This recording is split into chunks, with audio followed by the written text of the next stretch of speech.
Hello and welcome to Bodyholic with Dee. This is episode number 19. My name is Dee Katz-Shachar and I am a public health promoter. I attained my MPH from Tel Aviv University on the research track. I am a fitness trainer with over 17 years of experience and specializations in corrective exercise, women's fitness, and Pilates. I am also the founder and trainer of Bodyholic, the global health and fitness platform and community, and the author of Rip It Up for Good. This podcast is a part of my effort and mission as a public health professional because I believe that real science-based information and knowledge is power, and my job in this life is to empower you. I want you to have high and sustained energy throughout the day, and I want you to feel better than you have ever felt before, during, and after your workouts, in and out of your clothes, and not only physically, but mentally and emotionally as well. Now, I want you to kick back and enjoy today's show because I think everybody on the planet should hear today's episode. My guest today is Karl Sterling. He is a neuro-rehabilitation specialist and NASM Master Trainer based in Syracuse, New York, and is the creator of the Parkinson's Regeneration training and NeuroMotor training education programs. While his extensive experience as a rehabilitation specialist includes working with a variety of populations, he primarily specializes in working with clients who have movement disorders, such as Parkinson's disease, multiple system atrophy, MS, Alzheimer's, epilepsy, autism, and more. Karl travels all over the world as a public speaker, a keynote speaker, and educator in the movement disorders, human movement, and personal growth arenas. He is the Chief Operating Officer of Agile Human Performance and the owner and CEO of NeuroMotor Training, LLC, which currently offers courses worldwide. In addition, Karl is the founder and president of the Parkinson's Global Project, a nonprofit foundation dedicated to funding education and research and helping people with Parkinson's and other movement disorders all over the world. He is the author of Parkinson's Empowerment Training and Parkinson's Regeneration Training, two highly recommended books. And without further ado, I want us to dive right in to one of the most fascinating conversations I've had, I think maybe ever. So sit back and enjoy it. And this is part one, by the way, of I think 2, maybe 3. And let me know what you think. Hello, Karl Sterling. How are you? I feel great, and it's really good to see you again. And I really appreciate you having me, Dee. You're doing some really great things, and I'm highly honored to be on your program. Thank you. Thank you so much. That means a lot to me because I am very honored that you are here. And in fact, right before you and I went on Zoom, I was talking to a friend of mine and we were just catching up, how he's doing, how I'm doing. And I was like, I have to get ready because I have the world's expert on training for Parkinson's, and this is an extremely important interview, so I'll catch you later. So I really am You're too kind and honored. So we're going to dive in. And the first thing is maybe providing a little bit of an introduction to how you actually got into the field, because if I remember correctly, it wasn't your intention originally. Oh, no, not at all. I'll give you the fastest version I can. I grew up in a musical household. I started playing drums at the age of 4. My mom has a music degree. She was a teacher. My dad, they met in college, Ithaca College, great school for music still, and always was. So I started playing at 4. I got real serious at 9 years old. And I started playing professionally out, doing gigs at 14 because drums were my thing and I really loved it. So I was in the union and I get rides to gigs from either my mom or a musician and played professionally. And this led to a career of 35 years full time. of which, if you don't, can I go into a little bit of personal stuff just real quick? If you're comfortable, then I'm Yeah. more This is than out happy. there. I mean, I have a book coming out about this soon, about Oh, addiction. absolutely. Yeah, it's about addictions because, I've had my issues over the years. Mine was just alcohol and food, and sugar. So I don't drink. I can't, and I don't. And what happened was I gained a lot of weight. I got to be a pretty big guy. I'm 6'2", but at 6'2", you're not supposed to weigh like 285, 290 pounds, or maybe 135, 40 kilos, right? That's too big for me. So this is let's see, I'm 62 now, so on his 48 at my annual physical, my doctor says, "Hey, dude, he's like a friend. He's like, you're going down the wrong path, and I'm really worried because type 2 diabetes, you're full blown. You got that, you got high blood pressure, you got all kinds of problems, and if you don't change your life, you might not be here as long as you want." I was scared to death, so I just went out to the parking lot, shed a few tears, called up a trainer, borrowed money. The next day, I went to his clinic. I trained with him 3 days a week, and on the off days, I was in there doing cardio. And I lost 70 pounds in 1 year, and I thought, geez, I feel really good.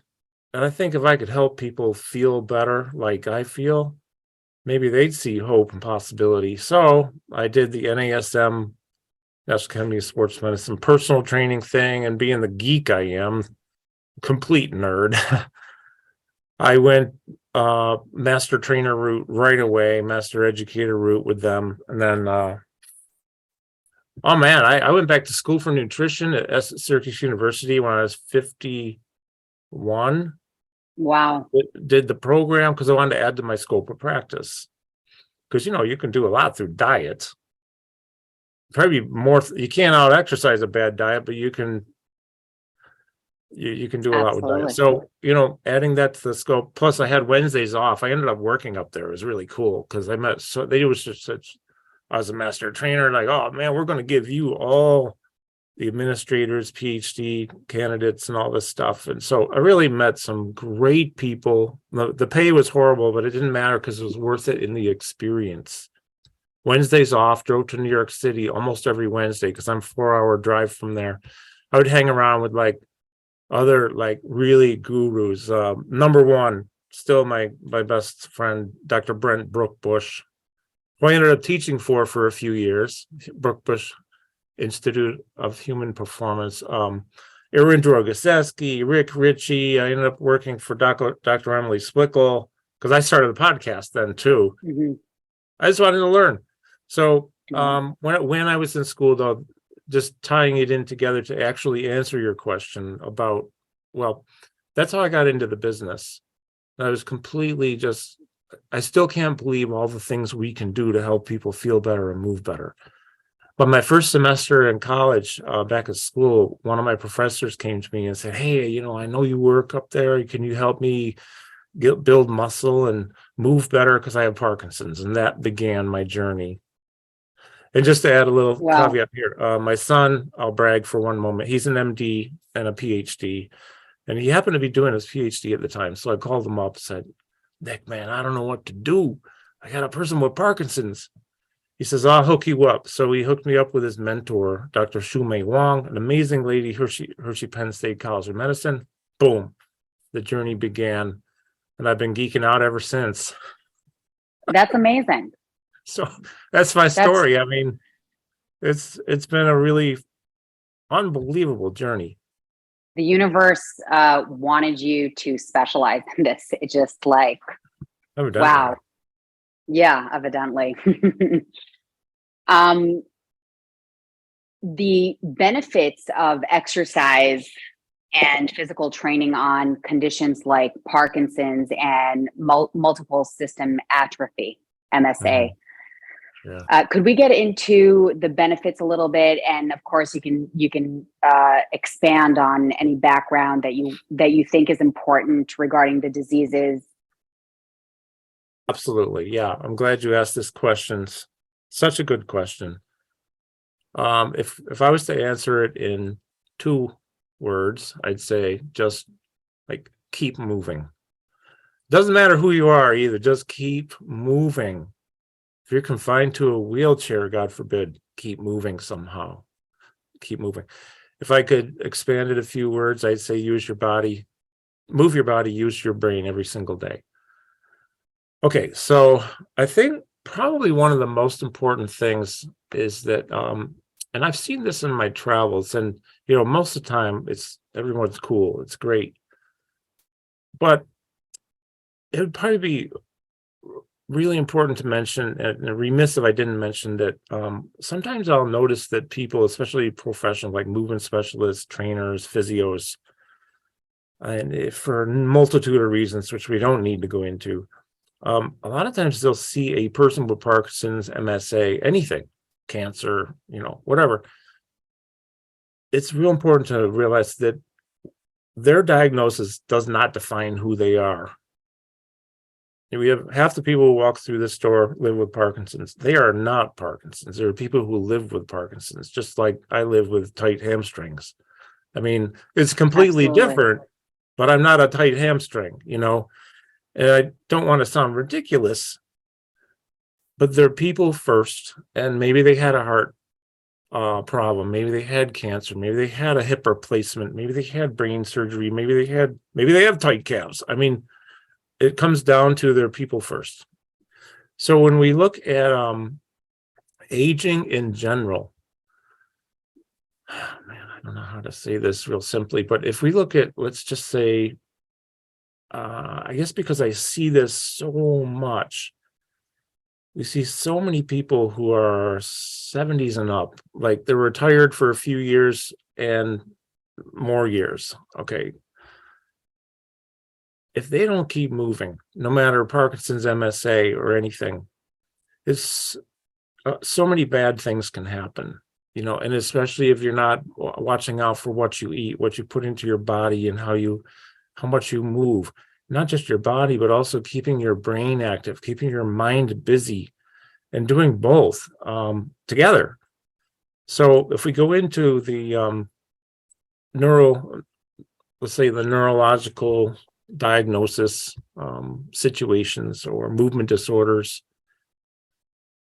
it's really interesting because a person with Parkinson's, if we look at Parkinson's, multiple system atrophy, and progressive supranuclear palsy, and then there's one other one, I can't pronounce the word if I remembered the word, but basically there are 4 things primarily, plus Parkinsonisms and all this other stuff, that have an area of the brain that is particularly affected in a bad way. Like the substantia nigra resides and is housed inside the basal ganglia. That's in the very center of the brain. The substantia nigra is a real important brain, part of the brain, because this is the primary dopamine production center of the brain. Okay, so if brain cells are dying, what happens is not as much dopamine is produced. Why is that important? Well, a lot of reasons. Dopamine is not only a neurotransmitter, okay, along with a lot of other neurotransmitters, but it's real important in the role that it plays in helping us coordinate movement. For example, if you see a person with Parkinson's stuck, and they'll often, you'll read this in various texts and hear it maybe from people saying it feels like their feet are glued to the floor. Okay, and they just can't get going, but they know they want to take that step. And like, oh, well, they might have to trick themselves. Okay, we can get into that later. But that's called akinesia, the temporary loss of voluntary movement. I have to go off on a nerd note here for a minute, is that there are 5 primary features. I don't know why the medical world calls them features, but motor symptoms of Parkinson's. Most people think there are 4, there are 5. Akinesia is the one that gets left out a lot.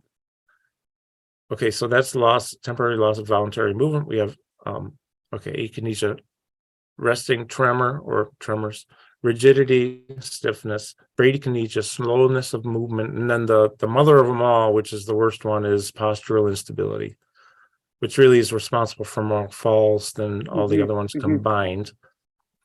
And of course, our number one concern in the Parkinson's population are falls, because statistically, not to scare anyone, but we might as well speak truths, because I'm a truth seeker, a truth speaker.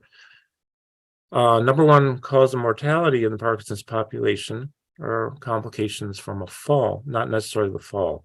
They could fall down, bang their head, go to the hospital, get pneumonia or COVID or whatever. And then it's so, like, all this stuff is tied in together, because statistically, the number two cause of mortality, as of when I wrote my book a couple of years ago, still, it was complications from breathing issues. So they might have fallen, but now they have a breathing issue because of who knows what. Okay, so now let's dial way back to, why is it important to keep moving? Okay, now we know what's going on in Parkinson's primarily. We know that dopamine production is decreasing, it's diminishing. Same thing with multiple system atrophy, although in progressive supranuclear palsy, but Parkinson's is the most common of them all. The other two are very rare, but they're out there. The bottom line is, if we have less dopamine produced, well, what do we want to do? We want to produce more dopamine. So, of course, we have dopamine replacement medications like Sinemet, levodopa, carbidopa, and there's some other ones out there too. Dosages and frequency of consuming these will vary between people, and how they're affected. But the bottom line is that provides them from an outside source, a little supplement, right? It goes through, it breaks the blood-brain barrier, and does its job, hopefully to a degree enough to get them in what we call an on state, where they're moving more optimally, and they're at less risk of falling, functioning better control over digits, phalange limbs, maybe less tremors, less rigidity. But when we exercise, we can produce more neurochemicals like dopamine. Dopamine can be produced. I got to show you this book. We're starting a program here. Okay, I'll come back, folks. I promise. It's my tangent mode. No, I love this. Neurologic Handbook for Music Therapy. My favorite book about music therapy ever. I was a music major in college the first 4 years of my life when I got out of high school, because that was my career. But this book is like a heavy-duty textbook. I've been studying it for 4 years. We have a drumming for Parkinson's program we just started here. We can get into that too in a while. But the bottom line is, we want to produce more dopamine. So how can we do this naturally? Well, movement is one way. Specifically, though, just really want to clarify it. An elevated heart rate is going to produce more positive neurochemicals than just not as elevated, or just lifting weights, but it's all good. Any kind of exercise is going to be good, right? The advantages of elevated heart rate is that you get more of the brain-derived neurotrophic factor produced by that. That's the number one way to produce BDNF. BDNF, a lot of people have probably heard of it. The reason it's so important is because it is, like John Rady, who's been on my podcast, best-selling author of Harvard. Dr. Rady talks about how BDNF is like miracle grow for the brain, because when it is produced, it circulates within the brain, and it helps to, by attaching itself to brain cells, neurons, and between neurons in the connecting areas, helps to maintain cellular structure, cellular integrity, cellular functionality, synaptical functionality, neuropathway integrity, and brain cellular health, and helps to delay the death of cells. And it can Sorry, another nerd note. There are two areas of the brain where brain cells can be born. As of a year ago, when I talked with Dr. Rady, it's still only two areas, and it's the I'm sorry, no, not the cerebellum, the hippocampus and the olfactory bulb. Mm. So as I take a breath here, I say that one thing, we tracked 9 people in Mexico 5 years ago. I go there a lot to teach and work at a couple clinics. 9 people with Parkinson's, all with complete loss of sense of smell. After we got them moving through various means of barefoot stimulation and all this other stuff, and that's a long story. Within 3 months, 7 out of 9 had their sense of smell back to some degree. And after 6 months, all 9 people did. But we suspect, I have no imaging, I have no nothing. I just know that they all did cardio a lot.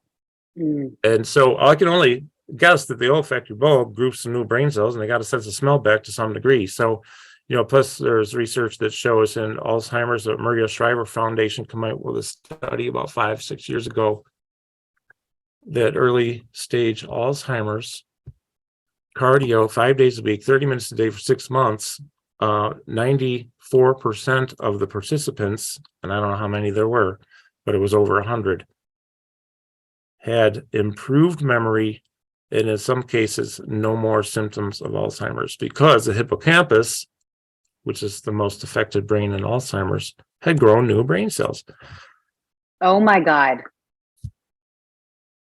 Sorry, I get really excited about this stuff, and then I don't be quiet, but I'm able to get it out. I just want people to know that there's hope out there. And there's some answers I just gave you in the past few minutes about why is it so important to keep moving. Oh my God. My gosh. And John Rady talks with, I'm going to interject one thing. I'm sorry, Dee. No. John Rady says the part of the brain, the part of the body that benefits most from physical exercise is, are you ready? The brain. So there we go.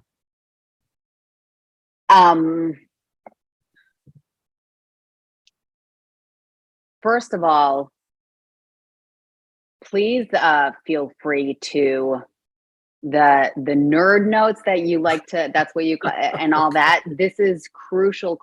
And I purposely don't interrupt you. I think you're saying things that are extremely important. Is there a BPM that I want to hit when I'm doing that 30-minute a day, 5 days a week to regenerate cells?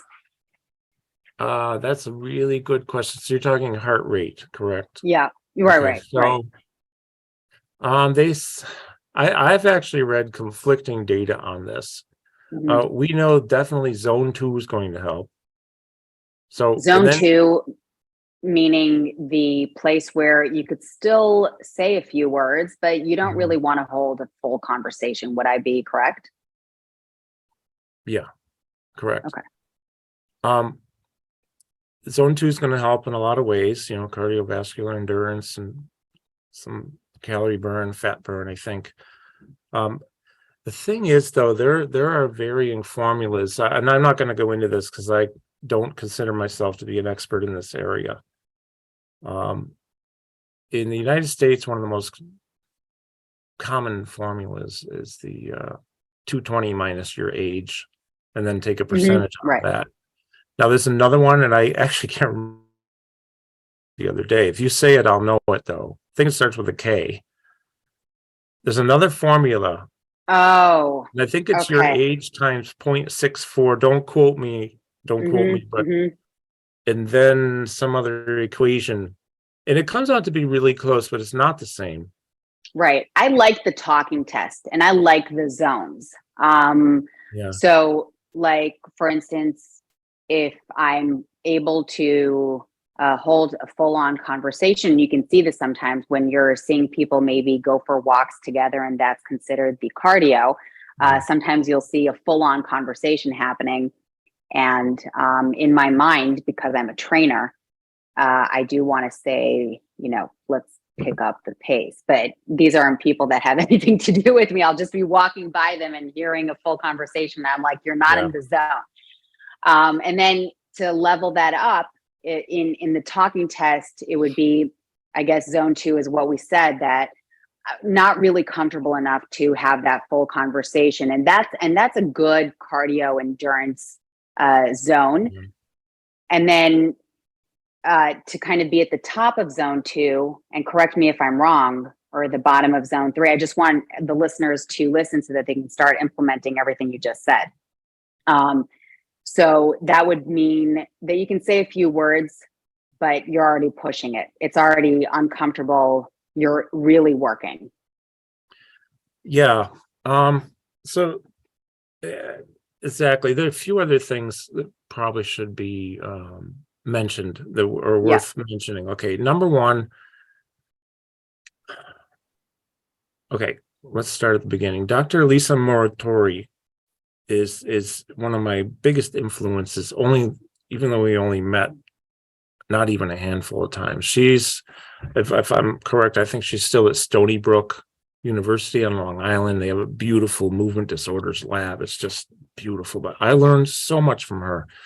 She, John Brady, Wendy Suzuki out of NYU. She's a genius. I love her. I've had her on a few times, and she's a best-selling author too. But all of them say, first of all, just go out and walk the equivalent. If you reduce it down to about what they're all saying. Oh, these are verbatim words from Dr. Lisa Moratori. Get out there, walk as fast as you can safely, meaning don't put yourself at risk of tripping and falling. So be safe. That's always first, everybody. Safety first. But with that in mind, go as fast as you can. Maybe you have some walking poles. A lot of times that extra sensory input of just a little tap on the palmar skin or the fingertips. You don't have to lean into them. You can we have people do it here and boom, boom, boom, and they're flying. Right. Their posture's better. Their stride length and their stride symmetry and their arm swing and everything. So bottom line is, though, 20 to 25 minutes, walking as fast as possible is what it's going safely is going to be about the minimum time it takes to get BDNF swirling around in your head, because your brain makes it, but only after a few minutes. With that said, you can make it faster if you go harder, faster, higher BPMs. So we can segue to there now and say, again, with safety in mind, do what you can. Now, what you can't, push yourself, don't hurt yourself or kill yourself. But if you can get going and you go do some HIIT training, maybe you're cranking out 30 seconds a minute or whatever, and you're just going all out, like, I'm an avid CrossFitter. I actually do it because I don't like to exercise that much. Isn't that funny? But I do it because I don't want to get big again. I want to live a long time, and I want my brain to be good. Right. And I also want to be a decent role model for certain people. So anyways, if that's even possible, but I want I go hard. I want BDNF in 5 or 10 minutes. I don't want to wait 25 minutes. So go harder, faster. If you can do it, do it. We have people, probably one of the first people in here is going to be Joe, 62, Parkinson's, beast mode, baby, all the time. And I love it. He's doing some really serious power stuff, then he's off for 2-3 minutes doing something moderate, and then boom, he hits it, whether it's the ropes or 2-3 minute rounds, all out punching on the bag or whatever. So or the climbers, we have climbers here from the climber company. They're a great cardiovascular thing. Especially if you go hard, you can really get the heart rate up. So get that BDNF going, man. There's nothing like it. And plus, you're going to have dopamine. Right. You're going to have other neurochemicals that are going to be produced during this movement, and all of it. Plus, you get blood and oxygen to the brain because your heart's beating faster. I mean, what more could you ask for that's more healing than BDNF and oxygen? No. It's pretty much the miracle combo, I think I may have said, I don't, when we last spoke, I think maybe I said this to you where I was like, honestly, I feel like the answer to world peace is working out. We just should all be like working Seriously, out together. you Yeah. know, it is quite amazing. Well, you know, I don't, and I'm not saying this to be self-deprecating. This is just the God honest truth. I'm not smart enough to really think of anything original on my own. I don't come up with stuff like pick it out of my brain. Oh, this is a great idea. No, I learn from people. So I say that because here's some words from John Rady. One of the first things he says in the interview I did with him, he says, humans were designed to move.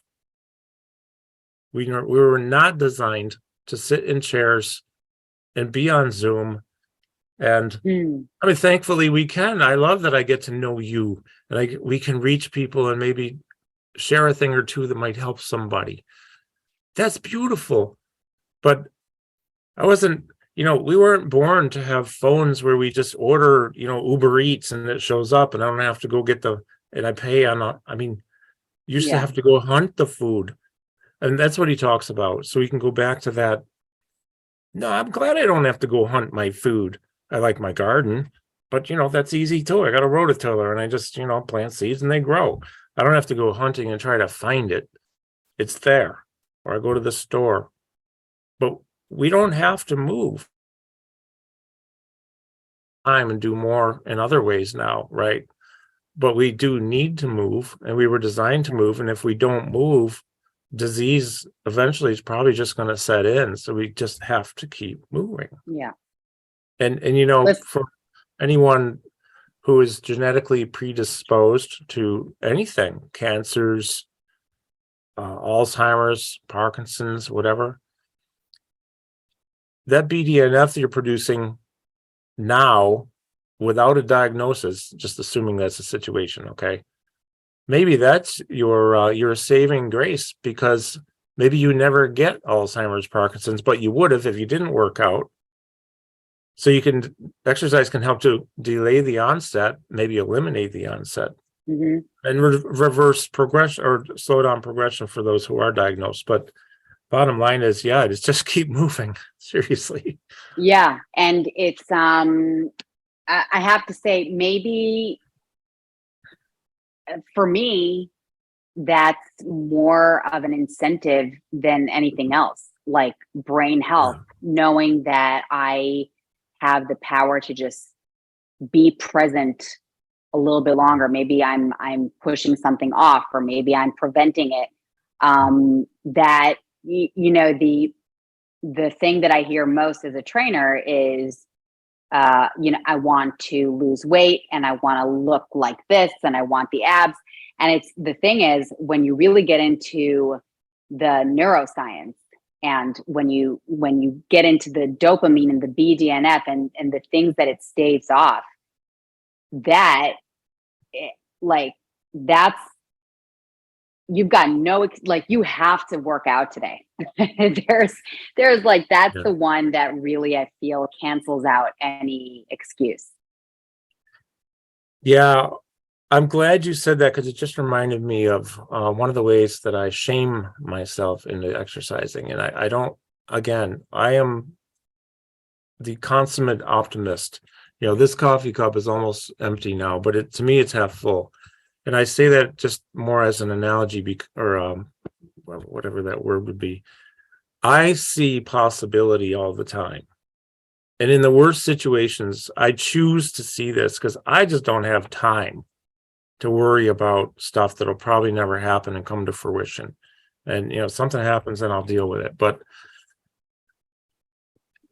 I am famous for complaining about not wanting to go to CrossFit or not wanting to exercise. And sometimes I don't go, but I will do something in place of it, maybe here, or get on my mountain bike and ride. But, I've been in situations where I've had a completely life-changing paradigm shift because of a person I meet here and there. For example, there was a lady she passed away a couple of years ago. an amazing lady. She was 56 or 7 when I met her. She was diagnosed with multiple system atrophy, MSA. Just a horribly debilitating disease most of the time for people. There are a couple different forms of it, cerebral and Parkinsonism type, I believe. I could be wrong on that, but I think that's what it is. It doesn't matter. Whatever it is, you got MSA, get moving. And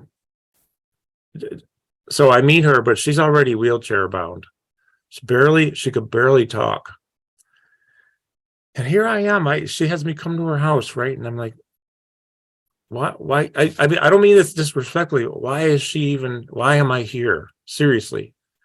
And the fact is, no matter what she did, she was never going to get up and walk again.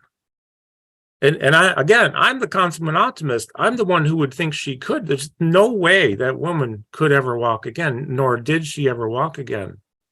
But you know what? She was still fighting for the best quality of life she could maintain. We ended up doing manual stretching a lot and vibration therapy with different things I would bring just to take her hands, which were clenched like this, and she had cuts in her hands sometimes from her nails, so they had to trim her nails. Eventually she'll wear gloves and just vibrate. We can talk about that if you want later, but get the hands open and just manually stretch. That's apparently in my state, it's within my scope of practice, and if it's not, I'm doing it anyways because I'm not hurting them. So if they feel better, right? But guess what? This amazing lady was fighting. By the end of my days working with her, she could no longer talk, and it was like 1 blink for yes, 2 blinks for no, right? Things like that. And then she lost control over her blinking. This is how bad it can get, folks. And it's so sad. So sad.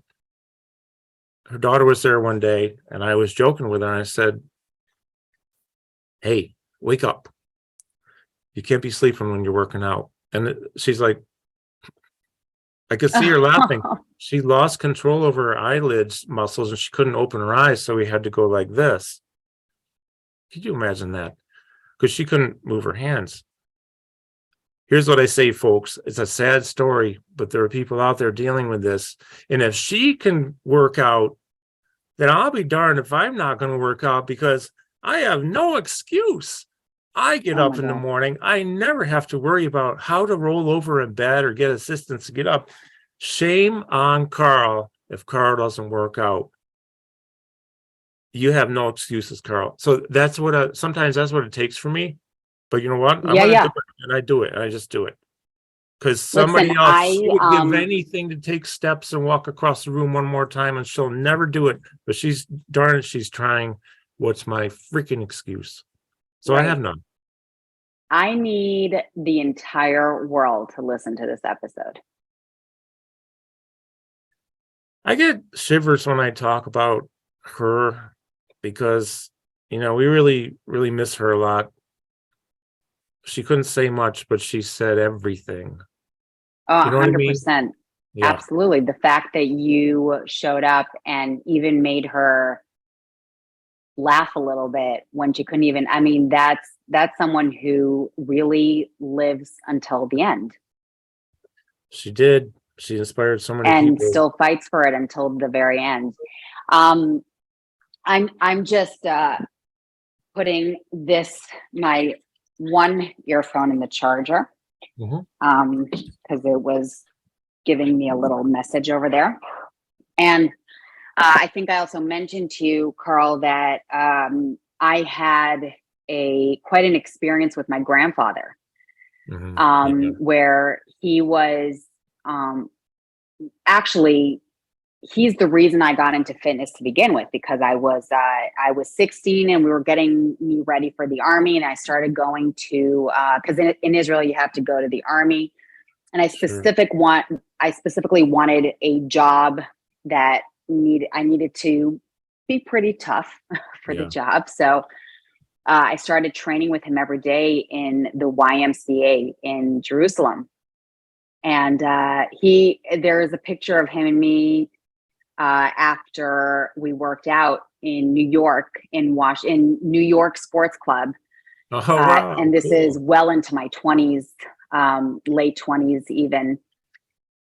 But at the end, and he didn't go for all the testing and the diagnoses, because at 87, he was rapidly losing control over his muscles. Mhm. And it didn't sound like ALS because of his age, but it certainly appeared to be some form of ALS. Yeah. And maybe something that you come across a lot more than me. And I know that and he would have me train him almost on a daily basis. And it was already to the point where I had his arm, I had him holding on to and you can tell me if I was doing the right thing or not, but I had him against the window. Mhm. He had a big window, and I put a cloth under his hand, and I was like, let's just start cleaning the window and get as high as we can. Beautiful. And so he would really work hard to get up there.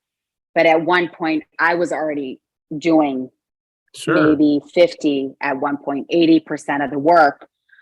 But it was like, we're going to keep moving until it's the end. And that's exactly what we did. Oh, amazing. That's a great idea. I never thought about it, because I have like 5 really big mirrors here that need cleaning. Hey, Joe, come on. We're gonna clean the mirrors. Absolutely. That's a great idea, Dee. It was Yeah. Well, the other thing too is I was primarily known in the drumming world as more of a jazz or contemporary jazz drummer. I mean, I did everything from shows to, whatever. But I like to improvise in a sensible way anyways. And this career here, my job, allows for a lot of creativity. And seriously, something like cleaning a window, what a great verbal cue was cleaning the window going up. That's beautiful. I love that. And this creativity is just, that's one of the things that makes me so excited about all this, is because we can have these new ideas and experiment, and the coffee fairy just arrived. So my right-hand person here, Elizabeth, is Hello. best thing that ever happened to our business. Come in. Can she come and say hi? Hi, Elizabeth. Elizabeth, Hello, how are you? this is Dee. How are And you? Good. we're interviewing on her podcast. Oh. This lady right here. In fact, when I heard that you were coming in, I was going to say, is that Elizabeth? Ah. Stop. Yeah, she brought my favorite pour over today, because guess what? I drink usually black coffee, and if you like whatever you like if you like coffee or tea, try to make it healthy, folks. That'll help you produce a little BDNF, believe it or not. Black coffee. Thank you. Yeah, well, any kind of coffee, but try to make it, healthy. Right, not the blended, sugary, icy, Yeah. whipped cream version. Right. Can I mention something? Do we have time for me to mention something? You know what? Absolutely. Okay. What we're going to have to do, Karl, is we're going to have to record 2 more episodes at least. Okay. Well, before this place gets busy here, and even if it did, it doesn't matter. Everybody knows me. I'd like to just talk about addictions for a minute. Yeah. And here's why. I had a really serious drinking problem. Okay. Well, why would I mention that on a episode like this? And trust me, it ain't about me. It's about we. Guess what happens when you drink alcohol? Guess the first thing that's getting produced in your brain? It's called dopamine. Same thing with cocaine. I never did that. Never did heroin. I never really did pot. A couple times, but it just didn't like the smell of it. But cigarettes, sugars, foods. My addictions these days are 3 things: coffee, extremely hot peppers, and I hate to say it, potato chips, but I got to stay away from them. So I do eat them. I don't deprive myself completely, but I just love them, right? I don't have a sweet tooth. But the reason I'm mentioning this thing about addictions is because I have a lot of experience trying to quit. I quit alcohol every day for 1,000 days, probably, you know, until I actually quit years ago. But is best you within your body and not from an outside source, unless it's prescribed by your neurologist or a physician and it has to do with some reason you need it, like it's Parkinson's, MSA, PSP, whatever. You really want to be mindful of the fact that a couple things. So this is where I want to segue into something real important. And we just had a long conference call last night about one of the people who comes in here. Okay, he lives with Parkinson's. He's also 62. He was a welder. So we know that the welding population, because of manganese sulfate spin-off byproduct, they have a higher percentage of Parkinson's, cancers, a lot of other problems.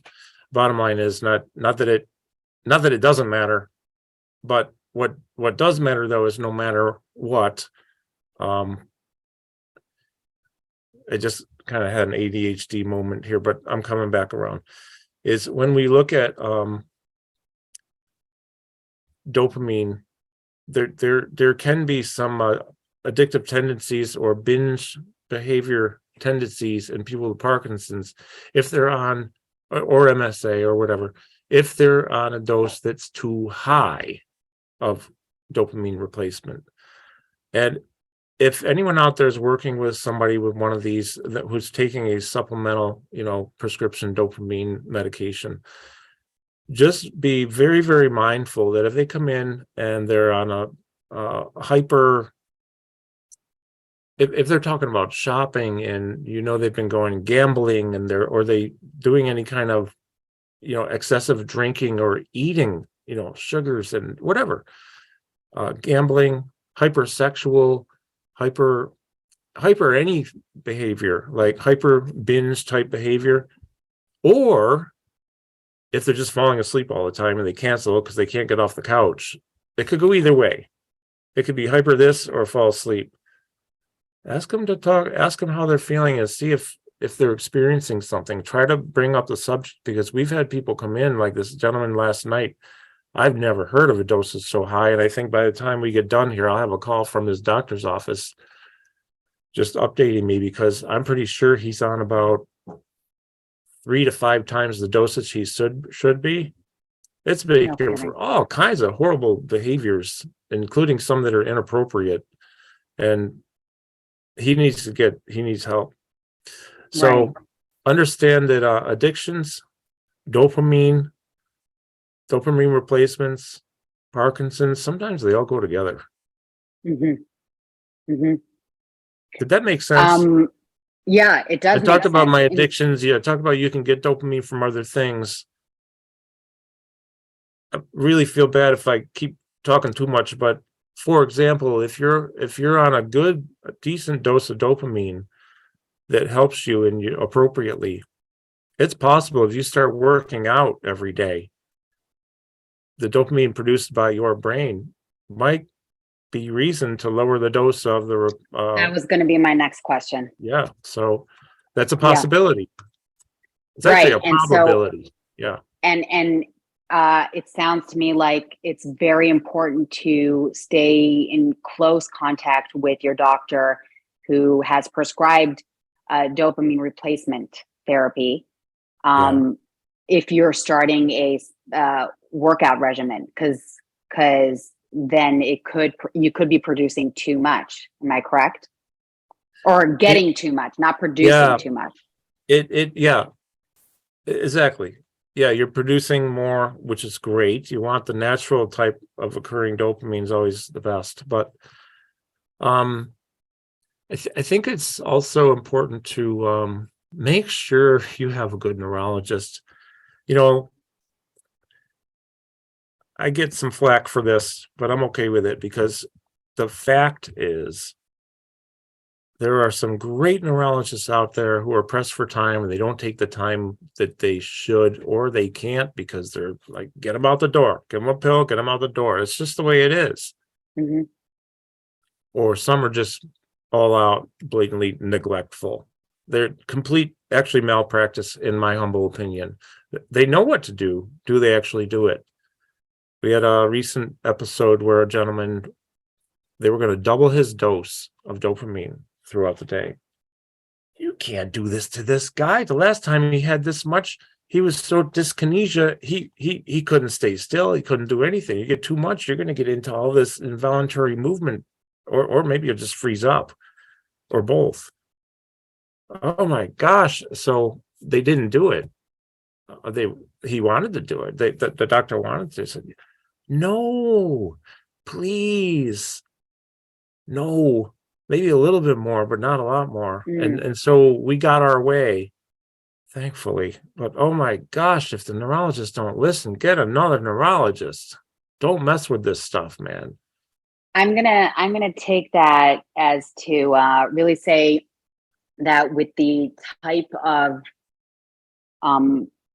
atrophy and the MSA and Parkinson's and diseases like this, where also specifically exercise is so incredibly important, that the people who are in charge of your exercise really should be working also not only like the channels of the medical team and the fitness team, shouldn't be talking only to the patient, but actually amongst themselves. Like there should be a more holistic approach.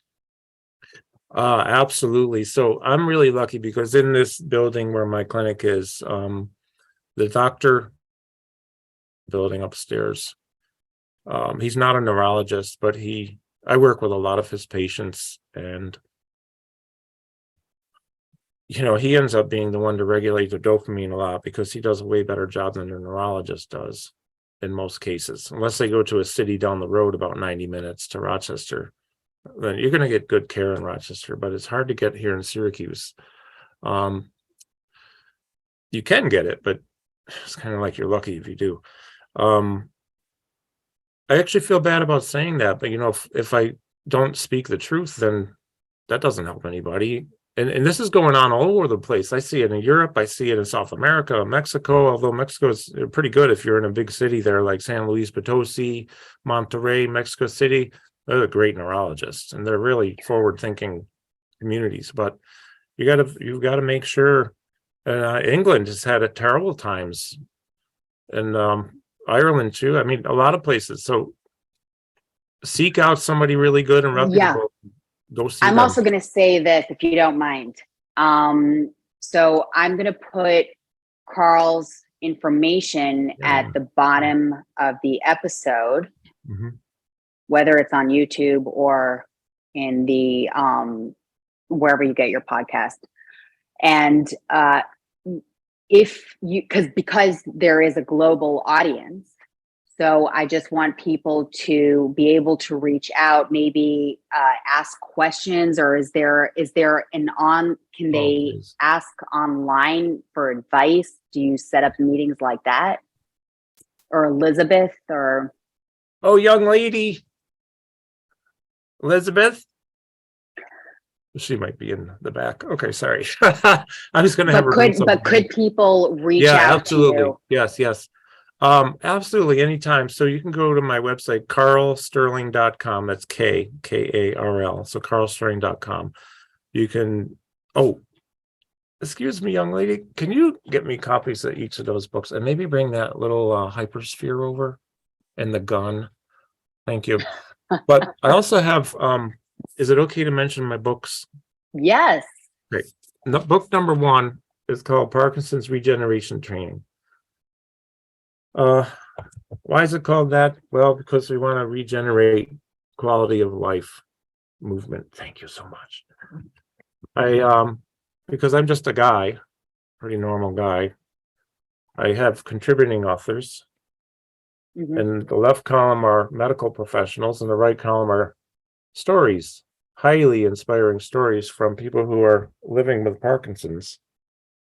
That's the first book. The second book's a lot smaller, but I learned more, so I wrote another book called Parkinson's Empowerment Training, because same thing, we have some medical people and caregivers, fitness professionals who've written contributing stories. I'll tell you right now that just about everything we've talked about is in those two books.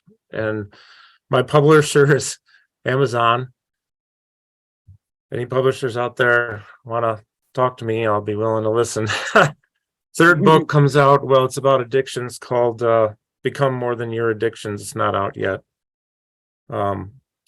Understand Your Brain. I forget the subtitle. And Live Your Best Life, No Excuses. That's what it is. Fourth book is also underway. It's called Neuro-Aging, because I really don't want to be confined to a Parkinson's population, even though that's what I'm known for, which I'm grateful for. It really has to do with everybody. You know, we do a lot with dementia here. Absolutely. Too. It's a good dementia. Oh my gosh, it's everywhere. Right. So we want to try to not get that. I feel like we have to wrap up because you have people coming in who need your service. And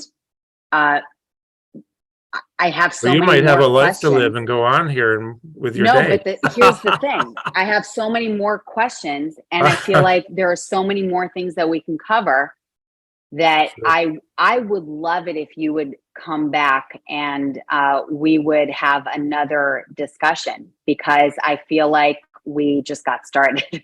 Like there was a wealth of knowledge, but I feel like we could get deeper into things. And so if you would, I would love to have you on again. I would really, really love to, Dee. And sometimes I get accused of saying I'm sorry too much, but it's only because I do it because I know that I get excited talking about this. And the reason I get excited is because I have seen life-changing things happening. I have seen people's lives change before my very eyes, Parkinson's or not. And I can go through just a little thing here. The nurse upstairs, the main nurse upstairs, rheumatoid arthritis in both feet, years of pain, standing on her feet all day, working up there with the doctor. She comes down a couple months ago, says, well, I tried everything else and they want to surgically alter my feet, so I'd be out of work for a year. Can I try the power plate? We have the top end power plate. We're really lucky. Yep, gets on. What was she here, like 15 minutes, Elizabeth? Yeah, 15 minutes, yeah. Pain's gone. Gone! For 3 weeks. And then she comes back down for little tune-ups here and there. She's doing so much better. All I did is put her on a power plate, but we also know there's a lot to talk about with vibration therapy. We see literally, not all the time, but life-changing results. People come in with neuropathy. Gone. Or at least gone for a few days or a few weeks. We see people. We're gonna discuss the vibration therapy. Yeah. We're gonna get into all that. Frequency therapy with these little patches that came out of Europe too. But yeah, there's so much intervention wise for let's say improving multitasking abilities, cognition, all these different domains of cognition. That's in my second book, and domains of memory, and then putting them together, reducing fall. Oh my gosh, there's so much, hypersphere. I've gone when people come in with pain, and I'm not a doctor, but I've learned from a lot, and so they walk out with either little or no pain, and it usually lasts quite a while. So, I'm just doing what I learned. There's a lot of hope out there. Amazing. Yeah, I appreciate so much you having me on and allowing me to I verbally appreciate just everything you do. ramble. No, I loved absolutely every minute of it, and I think that like I said to you before, I feel like everybody on earth needs to listen to this episode. I feel like it is so important, and this was one of the most motivational conversations I've had. Thanks Thank a you. lot. I appreciate that. I just want to, if we reach one person out there, Dee, and they start to do this stuff, that's enough for me. Hopefully it's more. But yes, people Absolutely. can reach out to me, karlsterling.com, Karl with a K. I'm happy to answer questions. I get questions every day in all these different areas, all the social media, consulting. I do online sessions or whatever. Just, That's going to be listed. That's going to be listed on the episode. thanks a million. Thank you so much. Have a You do great great day. You're work, just so getting keep doing your started. great work. Oh, thank you. Yeah, thanks a lot. You have a great day. Thank you, everybody, for your patience with me. No, not at all. Thank you for your knowledge. All No right. problem. We'll talk soon. You got it. Take care.